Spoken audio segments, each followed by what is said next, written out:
Ibihe byo gutegereza byarangiye nyuma y'imyaka 22. Kuri ubu Arsenal iri kwishimira igikombe cya shampiyona y'Ubwongereza Premier League. Ni nyuma y'uko Manchester City yananiwe gutsinda AFC Bournemouth kuri uyu wa kabiri. Mu nshuro eshatu ziheruka iyi kipe itozwa na Mikel Arteta yabaye iya kabiri, ariko kuri iyi nshuro yabashije kwigaranzura Manchester City mu gihe habura umukino umwe wonyine. Muri iyi nkuru tugiye kurebera hamwe ibihe by'ingenzi byatumye Arsenal yegukana igikombe uyu mwaka. Turaza kureba uburyo yagiye itakaza imikino itari ngombwa, uburyo yagiye isufura, uburyo yagiye yerekana ko ari ikipe igaragaza yuko izitwara neza. Wowe icyo ngusabye gusa nujye kure. RT250F4 nujye kure. Nyuma yo kubona uburyo kugira abakinnyi benshi bari ku rwego rumwe bakina mu mwanya umwe byafashije kipe ya Liverpool kwegukana shampiyona y'umwaka w'imikino ushize, ikawegukana habura imikino ine. Arsenal yashatse uburyo yakubaka ikipe yayo ikayikomeza mu mpeshyi ishize. Abakinnyi 8 nibo iyi kipe yongeyemo. Aha twavuga Thomas Partey wari usoje amasezerano ye, ariwe wenyine wabanzaga mu kibuga wayisohotsemo. Rutahizamu w'umunyasuwede Victor Gyokeres niwe wagarutsweho cyane nyuma yo kugurwa miliyoni 64 z'amayero muri Sporting. Ni mu gihe iyi kipe yari imaze igihe itagira umukinnyi ukina imbere wabashaga kuba yagirirwa icyizere n'abafana. Yasinyishije kandi Martez Zubimendi ukina hagati mu kibuga, yaravuye muri Real Sociedad. Naho mu bwugarizi hiyongereho Piero Ekaspi waruvuye muri Bayer Leverkusen. Ahandi haguzwe Nuno Madueke na Eberechieze bavuye muri Chelsea na Crystal Palace. Muri rusange equipe ya Arsenal yashoye miliyoni 250 z'amayero, ndetse nyuma yo gutwara shampiyona ikaba iri no mu mukino wa nyuma wa UEFA Champions League. Uko bigaragara amafaranga yagendeye ukuri. Umukinnyi wagarutsweho cyane ni Victor Gyokeres yaguzwe muri Nyakanga 2025 nyuma y'imyaka 2 yakiniraga muri Sporting. Naho Martinelli yishyuwe igitego abuza Man City gutsinda. Ibyo byose murabyibuka. Muribuka umukino wabaye kuwa gatanu muri uyu mwaka. Aha igitego cy'ingenzi cyatsinzwe na Gabriel Martinelli ku minota 93 cyafashije Arsenal kunganya na City muri Nzeri 2025, ngira ngo murabyibuka. Ndetse ntiwavuga ko kikiri ingenzi. Kugabana rero ayo manota yafashije Arsenal mu rugamba rw'igikombe, aho icyo gihe yasigaye irushwa amanota 3 na Liverpool yari iyoboye icyo gihe. Hari mu kwa 9 muri Nzeri.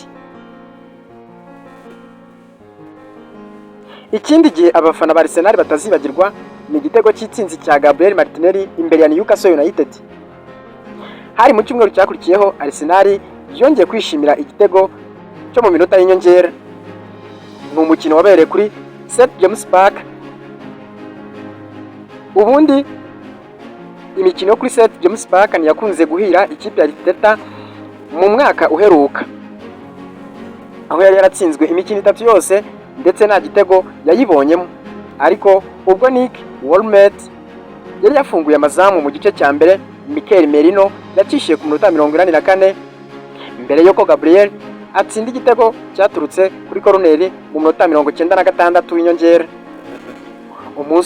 Umunsi umwe mbere yaho Liverpool yari yatsinzwe na Crystal Palace. Ibi byatumye Arsenal isigara irushwa amanota 2 yonyine, niyo ari ku mwanya wa mbere ariyo Liverpool nyine.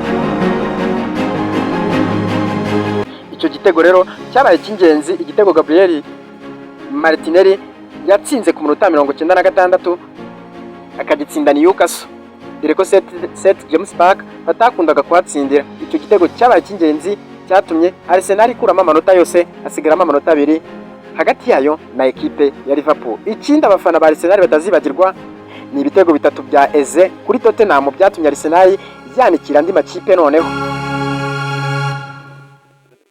amezi 2 nyuma yaho ngaho maze kubabwira nyuma y'itsinzi 10 zikurikiranya mu marushanwa yose, harimo imikino 8 yikurikiranya nta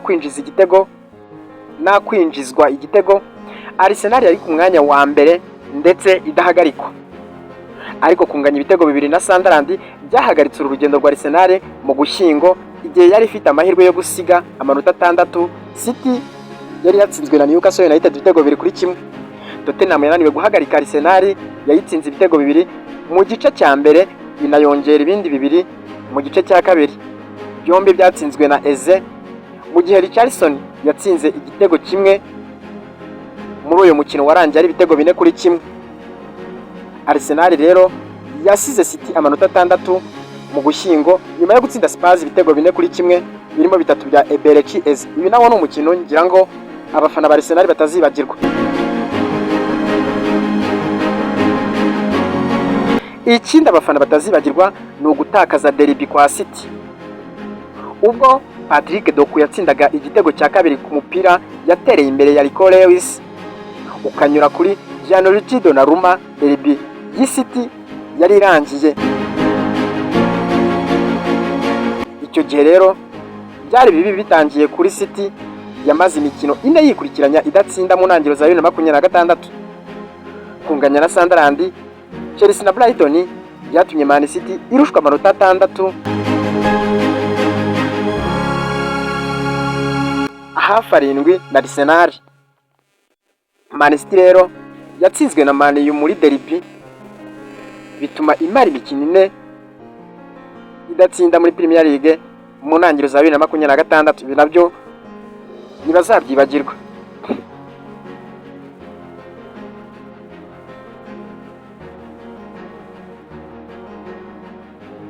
Kugeza ubu rero muri Mata ikinyuranyo cyari kikiri amanota 6 kuri Man City ifite ikirarane, ndetse kuba amakipe yombi yari afitanye uyu mukino byari bivuze ko igikombe kikiri mu biganza byayo.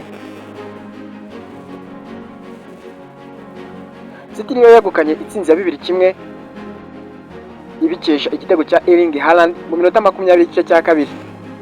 Nyuma yaho gato nibwo habayeho bimwe mu bihe benshi bazakomeza kuvugaho, ubwo Haaland yashimangiraga na Gabriel wamukubise umutwe idakanganye. Rutahizamu wa Man City yakomeje guhagarara, myugariro mwiza wa Arsenal arokoka guhabwa ikarita itukura aho gutuma asiba imikino 3 rero yikurikiranye.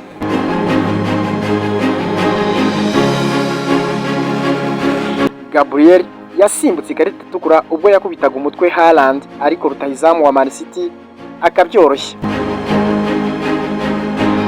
Ikindi abafana ba Arsenal batazibagirwa ni ikosa rya Gehi ryagurishije City imbere ya Everton.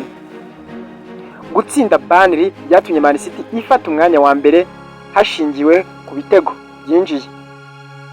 Gusa ubwo yajyaga gukina umukino wakurikiyeho na Everton, icyo gihe Arsenal yari yarongeye gushyiramo amanota 6 kuko yahise ikina umukino 2 yikurikiranye. Jeremy Doku yatsindiye City mu gice cya mbere, ariko ikosa ry'umupira watanzwe nabi na Malik Gehi ku minota 68 ihesha Everton kwishyurwa na Thierry Robert mu mukino rero waje kurangira ari ibitego 3-3.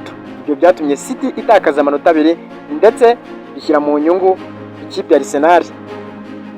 Ikosa rero rya Gehi byatumye City itakaza amanota 2 y'ingenzi imbere ya Everton mu ntangiriro za Gicurasi, ngira ngo murabyibuka. Ikindi abafana ba Arsenal batazibagirwa ni umupira ukomeye wakuwemo na Raya. Icyemezo cya VAR cyavugishije benshi muri ibi bihe. Ubundi ku rupapuro umukino wa Arsenal wagombaga gusubiramo West Ham irwana no kutamanuka, niwo mukino wasaga n'ukomeye mu mikino 3 yari isigaje. Muri uyu mukino rero Arsenal yasabwaga gutsinda.